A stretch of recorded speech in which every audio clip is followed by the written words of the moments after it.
A frequent command given to God's people in the Old Testament is to fear God. What does it mean to fear God? It is important that we understand what this command means for Christians today, because only as we truly understand what it means to fear the Lord will we be free from all destructive and satanic behavior. Today, I am going to share with you what it is to fear the Lord. That is coming up next.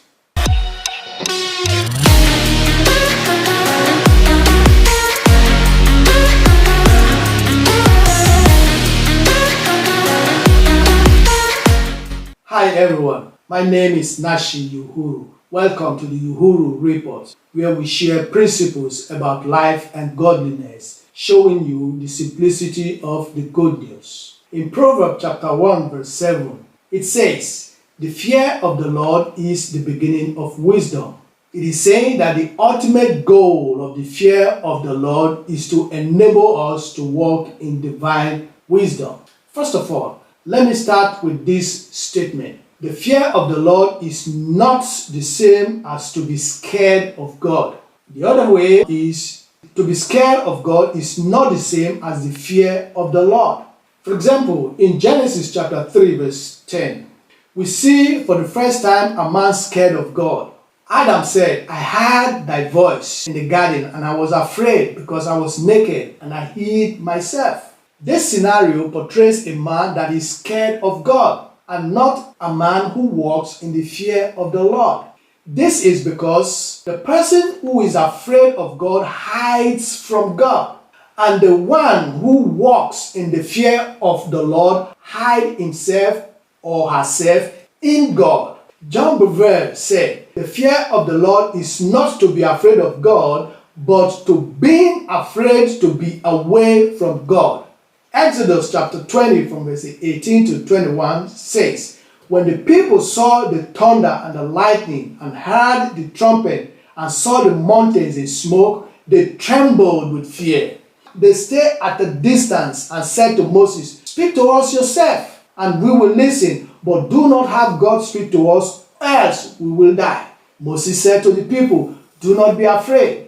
God has come to test you, so that the fear of him will be with you and keep you from sinning.'" Now, the people remained at a distance while Moses approached the thick darkness where God was. These people were scared because God came down to them and they saw the mountain shaking in real smoke, accompanied with thunders and lightning.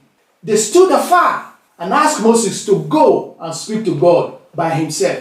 Why? Because if God's coming to them is as terrified as what they are witnessing, what will happen to them when God begins to speak? They exclaim. Listen to how Moses responds to them. Moses said, "Do not be afraid. God has come to test you so that his fear will be with you to keep you from sinning." The people were scared of God, and that is not the fear of God. Guess who has the fear of God in this scenario?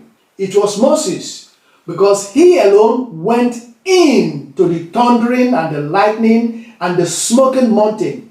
He went into the apparently scary place. The fear of God always draws you closer to God, while being scared of God always pulls you away from God. Verse 21 says that the people remained in a distance while Moses approached the thick darkness where God was. Again, John Bevere said, "The one who is afraid of God always stays away from him, but the one who fears God always stays closer to him." The big difference between the fear of God is that it draws you closer to God, and being scared of God keeps you at a distance. Being scared of God is the number one sign that you do not fear or you do not have the fear of God, because his fear pulls you to him. The problem I see among Christians today, myself including, is that we have a relationship with God but lacks reverence for him. We are going to heaven but living in hell. We flirt with sin instead of fleeing sin. We can speak in tongues 300 miles per hour, and our lives many a times does not resemble any difference than the people we walk and hang out with. It is not that we do not have a relationship with God, but that we lack reverence for the God that we are in a relationship with. We reverence our governors and our doctors, because when the doctors calls you and tells you that you have cancer or any kind of sickness, you don't even think a second if that is true or not. You immediately believe them. But when God says you are healed, you are like, that can't be, because I can still feel the symptoms. We do not tremble before His word. Rather, we tremble before the doctor's report. I am not saying that we should doubt the doctors and disrespect the authorities. What I am saying is that we have reverence for everything that moves except God. But we have a loving-dovey relationship with God. Oh, I love it, which is awesome and wonderful. But do you know that your life can really have an heaven on earth experience? If only you can go from having a relationship with God to having a reverence for Him, where you begin to tremble at His word. You begin to honor His presence.